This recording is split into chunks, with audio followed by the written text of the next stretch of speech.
There was no warning whatsoever.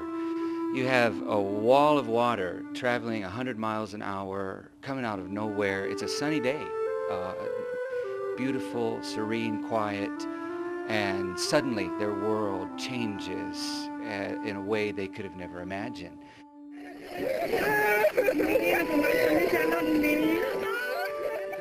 And so you have tens of thousands of people dead in less than 5 minutes.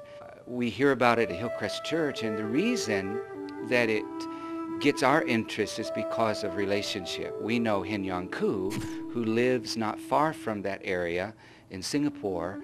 Hin Yong is on the phone with Pastor Mark Brand, and we're talking as to what we can do. And so New Year's Day, 2005, last January, I got on a plane and flew to Singapore and then to Medan. I fly into Medan, and there's Hin Yong and his team. He introduces me to the vice governor.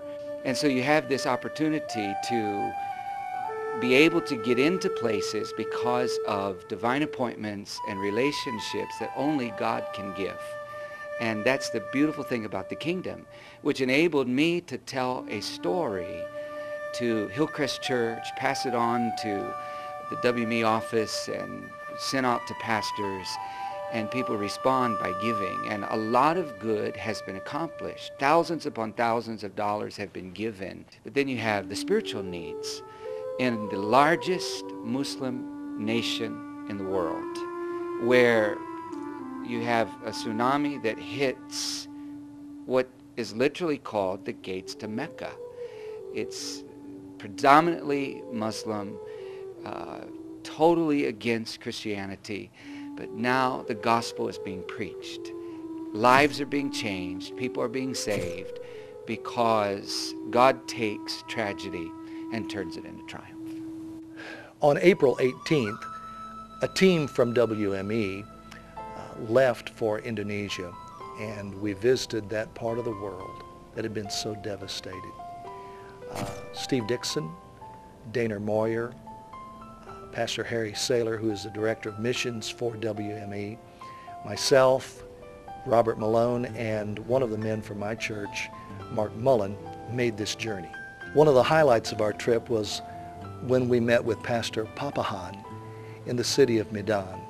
There were 9 refugee families that were living in their church facility. I had been handed money to take directly to families that had lost it all.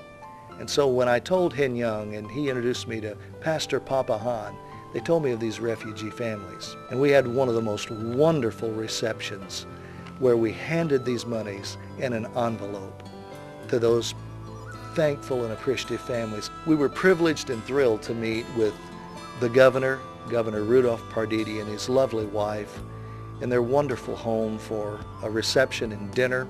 And then he asked our team if we would travel with him by plane to the island of Nias. And Franklin Graham and his group, Samaritan's Purse, provided us with the plane. While we were there, we saw so many churches that had been destroyed. The island of Nias, unlike Banda Aceh, had many, many churches, and upwards of 90% was Christian.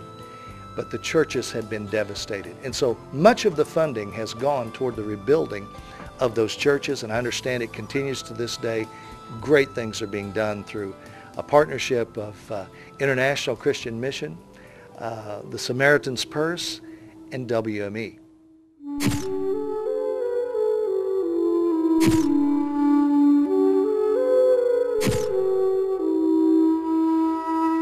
In Banda Aceh, Hin Yong is saying that where there were no churches allowed, there are now 8 churches in that region of the world.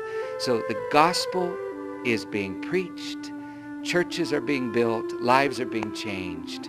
We serve a great God.